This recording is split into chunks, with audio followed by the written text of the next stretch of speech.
Hello my dear students.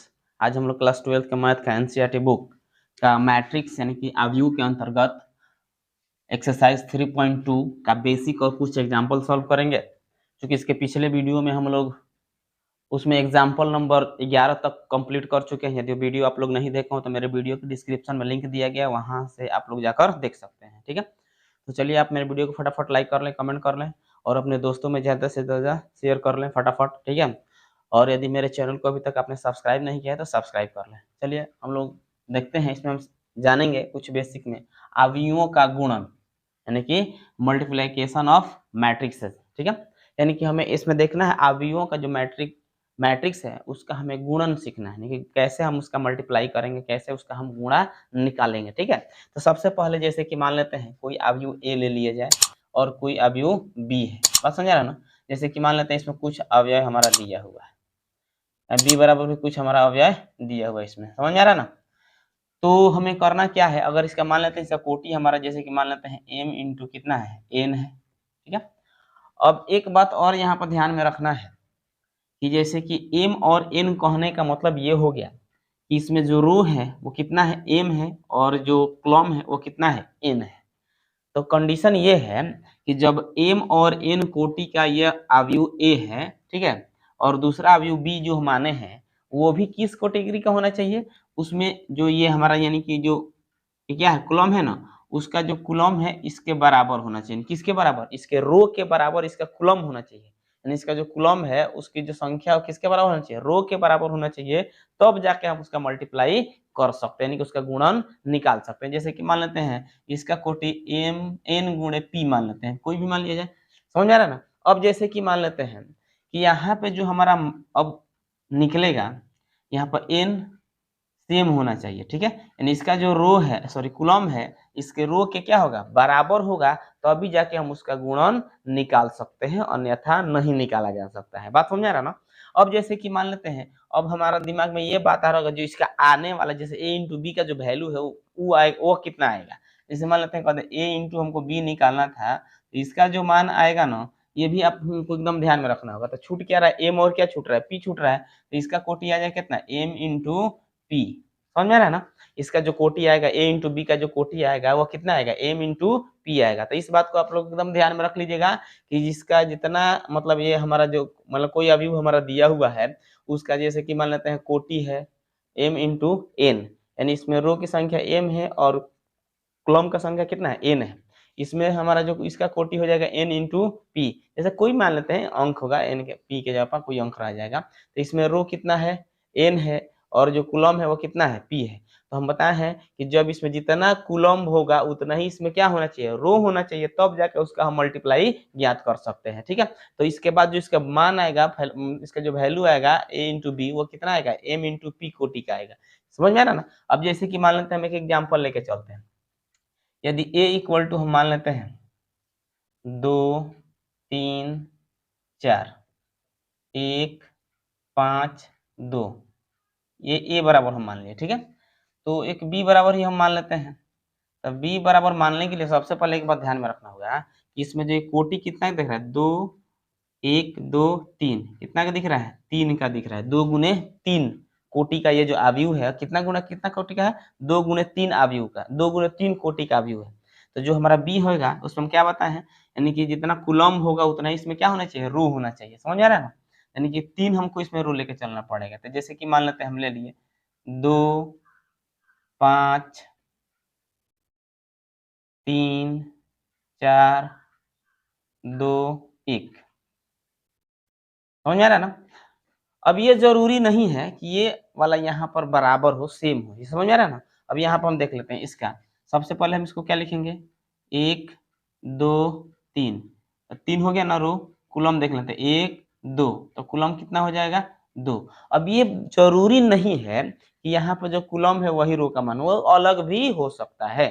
ठीक है, हम एक एग्जाम्पल लेकर समझाने के लिए ऐसे लिख रहे हैं। ठीक है, अब जैसे कि मान लेते हैं हमसे ए और बी निकालना है, यहाँ पर दिख रहा है ना, यानी कि ये और ये दोनों क्या होना चाहिए, सेम होना चाहिए, तभी जाके मान हमारा निकल सकता है। अब हम a इंटू बी निकालेंगे। ठीक है, ध्यान से समझना, इस क्वेश्चन आता है। तो यहाँ पर a का जो वैल्यू कितना है, 2 3 4 1 5 2, इंटू बी का जो वैल्यू कितना है, 2 5 3 4 2 1। यहाँ तक कोई दिक्कत नहीं है। अब इसमें हमको करना क्या होता है देख लेना है। इसका जो मल्टीप्लाई करेंगे इसके साथ, फिर इसका जो मल्टीप्लाई करना है इसके साथ, और इसका जो मल्टीप्लाई करना है वो इसके साथ होता है, और सबको ऐड कर देना है। समझ में आ रहा है ना? ठीक है, चलते हैं फिर यहाँ से, अब देख लेते हैं। 2 दूनी क्या 4 प्लस 3 3 9 प्लस 4 दूनी के 8। समझ में आ रहा है? फिर एक बार समझाते हैं इसको। यहाँ समझ में आ जाएगा तो आगे हमको क्वेश्चन बनाने में बहुत मजा आएगा, ठीक है, और नहीं तो दिक्कत होएगा। यहाँ से ये जो है ये वाला इसमें मल्टीप्लाई कर दिया गया, कितना हो गया 4 हो गया ना। अब फिर इसका जो मल्टीप्लाई है वो किसके साथ होगा, यहाँ पे दूसरा वाला के साथ, तो 3 3 जा 9, यानी कि अब यहाँ देख लें, अब ये जो बचा हुआ इसका मल्टीप्लाई किसके साथ हो जाएगा, 4 2 जा 8, यानी कि 4 दूनी के 8। ठीक है, ये हो गया। अब आगे चलते हैं, जब इसका काम खत्म हुआ तब इसी से फिर हमको मल्टीप्लाई किसके करना होगा, इसमें करना है।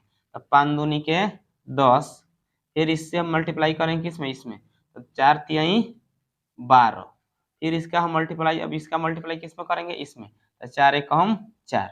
आ रहा है समझ में? सेम टू सेम वही काम, पहले इन तीनों को लेकर, जैसे इसका रो हो गया, इसका कॉलम में मल्टीप्लाई कर देना है, फिर इसका रो लेके इसके कॉलम में मल्टीप्लाई कर देना है। समझ आ रहा है ना? तो इसी तरह सब में करना है। ये हमारा रो और इसका कॉलम, तो ये रो को लिए कॉलम में मल्टीप्लाई कर दिया, ऐड करके लिख देना है, फिर रो को लिए कॉलम में मल्टीप्लाई करके ऐड के रूप में लिख देना है। यहाँ तक तो कोई दिक्कत नहीं है। अब हम चलते हैं, यानी ऊपर वाला तो कंप्लीट हो गया ना, अब कौन बचा है, ये वाला बचा है, तो फिर इसमें भी वही काम करना है हमको। ठीक है, यानी कि इससे इसमें मल्टीप्लाई करेंगे तो इसका रो और इसका कॉलम, तो 2 में 1 से मल्टीप्लाई कर देंगे तो कितना आ जाएगा 2, फिर प्लस करना है, 5 में 3 से मल्टीप्लाई कर देंगे तो कितना आ गया 15, फिर यहाँ पर क्या करना है प्लस करना है, फिर 2 में 2 से मल्टीप्लाई कर देंगे तो कितना आ गया 4। कोई दिक्कत नहीं है, आगे चलते हैं। फिर 1 में 5 से मल्टीप्लाई करें, कितना हो गया 5, फिर 5 में कितना से 4 से, तो 5 4 जा कितना हो जाता है 20, और फिर 2 में 1 से मल्टीप्लाई करेंगे तो कितना आ गया 2। अब यहाँ से देखा जाए, कोई दिक्कत है तो बोलना है। समझ में आ रहा है ना? अब इस सबको ऐड कर देंगे, तो सबको ऐड करेंगे तो कितना आ जाएगा, यहाँ पर देख लेते हैं। 8 9 17, 17 4 कितना हो जाता है 21। कोई दिक्कत? इसको देखते हैं। 10 12 कितना 22, और 22 में 4 ऐड कर देंगे तो कितना आ जाएगा 26। यहाँ से 2 आप 15 17, और 17 में 4 ऐड करेंगे तो 21। यहाँ पर देखते हैं 5 और 20, 25, और 25 में 2 ऐड कर देंगे तो 27, और यही हमारा क्या हो जाएगा आंसर आएगा। ठीक है, अब हम क्या बताए थे कि जो हमारे यहाँ पर इसका जो कोटि होगा m इंटू एन, तो इसमें छूट कौन रहा है, ये नहीं छूटा है 2 और 2 छूट रहा है, यानी कि 2 इंटू 2 कोटि का ये हमारा मैट्रिक्स आ जाएगा, और यही हमारा आंसर हो जाएगा। समझ में आ गया है? तो चलिए इसको आप लोग फटाफट नोट कर लीजिए।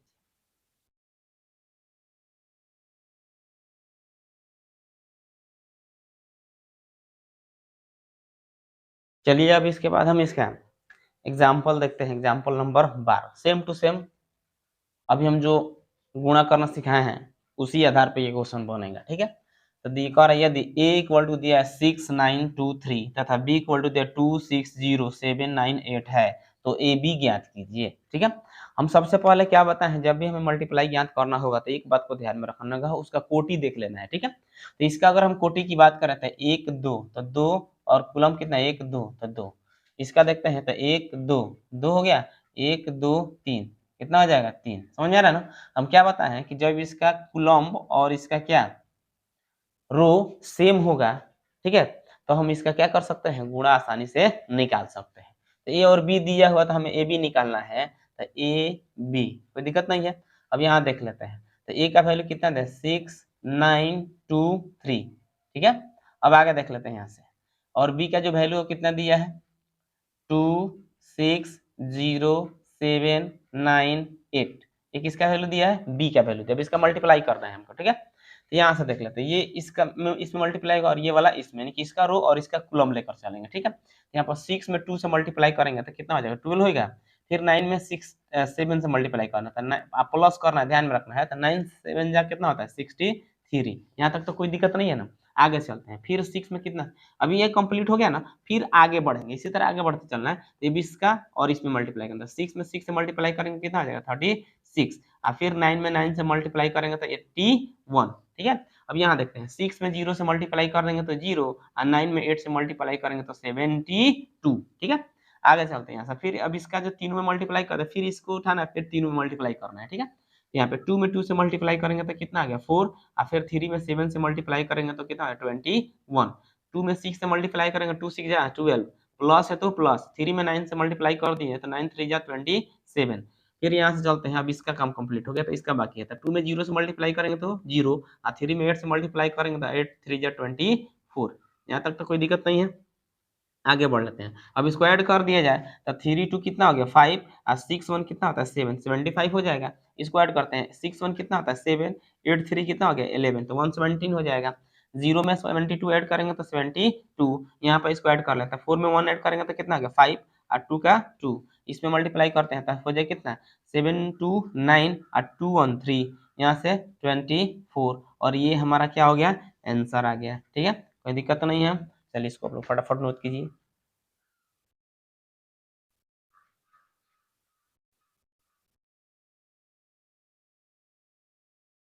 चलिए इसके बाद हम देखते हैं एग्जाम्पल नंबर 13, ठीक है। तो एग्जाम्पल नंबर जो 13 दिया है वो क्वेश्चन क्या कह रहा है देख लेते हैं।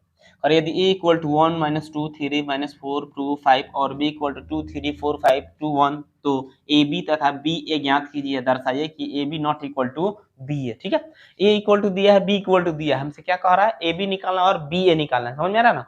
और उसके बाद हमको फिर दिखा देना कि A B not equal to B, यानी कि ये जो है ए बी जो निकालेंगे वो बी ए के बराबर नहीं होगा, ठीक है। अब यहाँ पर हम अब सबसे पहले अगर देखना है तो रो कोटी देख सकते हैं, यानी कि रो और कॉलम देख सकते हैं। तो इसमें देखेंगे तो रो कितना 1 2, यानी कि 2 गुने 1 2 3, तो 2 गुने 3 हो जाएगा। इसका देखेंगे तो 1 2 3, आपको कूलम की बात करते हैं 1 2, तो कितना आ गया 3 गुने 2। हम क्या बताए थे, इसका जितना कूलम होगा उतना ही इसका क्या होगा रो होगा, तो अब इसका मल्टीप्लाई ज्ञात कर सकते हैं। तो जितना भी हमको क्वेश्चन देगा ना तो वैसे ही देगा, ठीक है। तो इसलिए हम समझाने के लिए इसको इस तरह बता दिए हैं। अब हम चलते हैं, सबसे पहले हमको क्या निकालना है, यहाँ पर देख सकते हैं ए बी निकालना है, तो ए बी निकाल लेते हैं। तो ए बी इक्वल टू ए के जगह पर कितना है 1 माइनस 2 3 माइनस 4 2 5, ठीक है। अब यहाँ से हम क्या करेंगे बी का वैल्यू रख लेते हैं, तो जो बी का वैल्यू वो कितना है 2 3 4 5 2 1, ठीक है। हम क्या बताए हैं, इसका रो उठाना, इसका कॉलम में मल्टीप्लाई कर देना है, ठीक है। तो यहाँ पर देखते हैं 2 में 1 से मल्टीप्लाई करेंगे तो कितना होगा 2, और माइनस प्लस क्या होता है माइनस हो जाएगा, यहाँ प्लस रखना है तो हमको यहाँ माइनस मिला है, प्लस माइनस क्या कर देंगे माइनस कर देंगे, तो माइनस 2 4 जा कितना हो गया 8, प्लस होगा। फिर 3 में हम कितना से मल्टीप्लाई करेंगे 2 से, तो 2 3 जा 6, कोई दिक्कत नहीं है। फिर वही काम अब इसको उठाना, इसमें मल्टीप्लाई करना है, तो 1 में कितना से मल्टीप्लाई करेंगे 3 से, 3 1 जा 3, प्लस माइनस क्या हो गया माइनस, और यहाँ बीच में क्या होता है प्लस होता है, तो प्लस माइनस क्या हो जाएगा माइनस हो जाएगा। 2 5 जा 10, अब यहाँ से 3 1 जा 3, कोई दिक्कत नहीं है। फिर आगे बढ़ते हैं यहाँ से, तो माइनस प्लस क्या हो जाएगा माइनस 4 2 जा 8, यहाँ पर प्लस रखते हैं ना, फिर 2 में कितना से मल्टीप्लाई करना है 4 से, तो 2 4 जा 8, और फिर यहाँ पे किससे मल्टीप्लाई करना है प्लस देके 2 5 जा 10, समझ में आ रहा है ना। फिर वही आगे स्टेप बढ़ते हैं, अब इसका फिर इसमें मल्टीप्लाई करना है, तो प्लस माइनस कितना हो गया माइनस 4 3 जा 12, प्लस है तो प्लस 2 5 जा कितना हो गया 10, फिर प्लस होता है, अब 5 1 जा 5, ठीक है। अब आगे बढ़ लेते हैं, इसको सॉल्व करते हैं। यहाँ देखते हैं 6 2 कितना होता है 8, 8 में एक स्टेप और दिखा देते हैं, 8 माइनस क्या हो जाएगा 8, यहाँ से प्लस माइनस घट कर चाहे दिखा देते हैं इसको, तो हो जाएगा माइनस 8, ये दोनों को ऐड करेंगे तो प्लस में कितना हो गया 18। यहाँ से देखते हैं 3 3 कितना हो जाएगा 6, अब माइनस में है तो 10 अलग रखेंगे। यहाँ से देखेंगे माइनस 12, ये दोनों को ऐड कर देंगे तो प्लस में कितना आ गया 15, ठीक है। एकदम स्टेप बाय स्टेप हम चल रहे हैं, एक भी स्टेप मिस नहीं किए यहाँ से। देखते हैं 8 में से 8 माइनस करेंगे तो 0, यहाँ पर 10 में से 6 माइनस करेंगे तो कितना बचेगा, बड़ा वाला माइनस में है तो बड़ा वाला साइन रखेंगे माइनस 4, यहाँ पर 18 में से 8 माइनस करेंगे कितना बचेगा 10, प्लस में है बड़ा वाला तो प्लस रखेंगे। यहाँ देखते हैं बड़ा कौन है प्लस में है, 15 में से 12 माइनस करेंगे कितना बचेगा 3, तो ये हमारा क्या निकल गया ए बी निकल गया, ठीक है। और अब हमें निकालना है बी ए, ठीक है। तो बी इंटू ए लिख दिया, यहाँ पे बी का वैल्यू कितना दिया है, बी का वैल्यू दिया है ना कितना 2 3 4 5 और 2 1, ये बी का वैल्यू हमारा दिया हुआ है, ठीक है। आई इंटू अब ए का वैल्यू यहाँ पर रखेंगे, तो ए का वैल्यू कितना दिया है यहाँ पर देख सकते हैं 1 माइनस 2 3, इसका देखिए कितना माइनस 4 2 और कितना 5, ठीक है। अब यहाँ से मल्टीप्लाई करना शुरू किया जाए, तो इसका रो और इसका कॉलम में मल्टीप्लाई करना है, इस बात को आप दिमाग में बैठा लीजिएगा, ठीक है। इसका रो और इसका कॉलम, यहाँ देखते हैं 2 में 1 से मल्टीप्लाई कर देंगे तो कितना 2, अब प्लस यहाँ पे होता है ना प्लस, यहाँ माइनस है तो प्लस माइनस क्या आ जाएगा माइनस 4 3 जा 12, ठीक है, कोई दिक्कत नहीं है। फिर 2 में यहाँ माइनस है तो क्या करेंगे, माइनस करेंगे, 2 में 2 से मल्टीप्लाई करेंगे 4, और फिर 3 में कितना से 2 से प्लस हो गया कितना 6। समझ आ रहा है। फिर यहाँ देखो प्लस, यहाँ भी प्लस, तो यहाँ प्लस रहता है ना, कोई दिक्कत नहीं है। अब अलग स्टेप है, तो 2 3 कितना आ जाएगा 6, और यहाँ बीच में क्या होता है प्लस, तो 5 3 50। ठीक है, ये तो हमारा हुआ। अब फिर क्या करना है, ये वाला हमारा इसमें हो गया तीनों में। अब कौन बचा हुआ है, ये वाला बचा हुआ है, ये ना बचा है 4 5। तो 4 5 से यानी कि ये हमारा रो है, अब इसका कॉलम में, फिर इस कॉलम में, फिर इस कॉलम में मल्टीप्लाई करना है। तो यहाँ से देखते हैं 4 में 1 से मल्टीप्लाई करेंगे तो 4, और फिर प्लस, यहाँ प्लस होता है ना, यहाँ लेकिन माइनस दिख जाता है, प्लस में क्या आ जाएगा माइनस 5 4 जा 20। अब आगे देखते हैं, फिर अब इससे इसमें मल्टीप्लाई करना था, यहाँ माइनस हो जाएगा 4 2 जा 8, प्लस होता है बीच में 4 5 जा सॉरी 5 2 जा 10। यहाँ तक कोई दिक्कत नहीं है। फिर यहाँ आते हैं, ये रो और ये कॉलम, तो 4 में 3 से मल्टीप्लाई कर दिए 12, यहाँ पे होता है प्लस 5 5 जा कितना हो गया 25। अब ये हमारा दोनों कंप्लीट हो गया। अब ये बचा हुआ है, ये बचा ना, फिर इसका इसमें मल्टीप्लाई करना है। तो 2 में 1 से मल्टीप्लाई करेंगे तो 2 1 जा 2, अब प्लस बीच में होता है लेकिन यहाँ माइनस है, तो प्लस में क्या आ जाएगा माइनस 4 1 जा 4। फिर 2 में माइनस 2 से मल्टीप्लाई करेंगे तो माइनस 4, और 2 में 1 से मल्टीप्लाई करेंगे तो 2। फिर यहाँ चलते हैं, प्लस 2 3 जा 6, यहाँ प्लस कितना आ जाएगा 5 1 जा 5। यहाँ तक कोई दिक्कत नहीं है। अब इसको ऐड करते हैं, ऐड करेंगे यानी कि दो तरह का साइन है तो माइनस होगा, तो कितना बचेगा माइनस में 10 बचेगा। फिर यहाँ से देखते हैं, प्लस माइनस से घटेगा तो कितना बचा 2। यहाँ से देख लेते हैं तो कितना आ जाएगा 6 5, ऐड करेंगे तो हो जाएगा 21।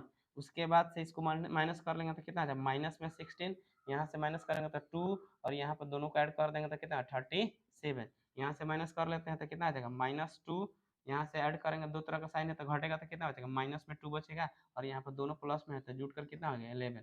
और यही हमारा हो जाएगा इसका आंसर। अब हमसे क्वेश्चन में क्या कहा है कि दिखाना है कि A B not equal to B है। तो यहाँ पर हम देख सकते हैं ए बी का जो वैल्यू है बी के वैल्यू के बराबर है नहीं है, तो यहाँ पर हम लिख सकते हैं कि A B not equal to B A. अगर मान रखें तो हम रख के दिखा सकते हैं, यहाँ पे इसका वैल्यू 0 -4 10 और ये दिया है 3। ठीक है, और नॉट इक्वल टू क्या, ये बात वैल्यू है ना, तो -10 -16 -2, ये 2 2 -2, और यहाँ पर हो जाएगा 21 10 और 11।